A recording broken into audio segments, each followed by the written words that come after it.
ចាសួស្តីបងទាំងអស់គ្នាថ្ងៃនេះគឺម៉ារីសូមបង្ហាញជាមួយនឹង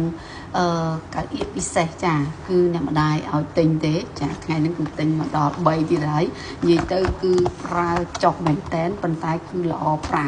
ដល់ចឹងទៅគាត់បានសាក់ប្រើម្ដងហើយដល់ចឹងទៅគាត់ឲ្យទិញទៀតគឺ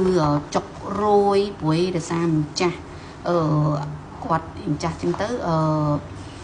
លក្ខណៈចុករយពិសេសជាងគេគាត់ចុកស្មាចានទាំងអស់គ្នាចុករយចុកកេះអីហ្នឹងណាអញ្ចឹងគាត់ចង់ប្រើនេះកៅអៀតនេះគាត់ប្រើម្ដងទៅគឺស័ក្តិសិទ្ធចាអញ្ចឹងបាត់ចុករយចុកអីចឹងណាដល់អញ្ចឹងទៅគាត់ឲ្យខ្ញុំទិញបន្តទៀតនេះអ្នកទាំងអស់គ្នាណាចាប្រសិនបើអ្នកទាំងអស់គ្នាត្រូវការជាមួយនឹងកៅអៀតចាបិទចុករយ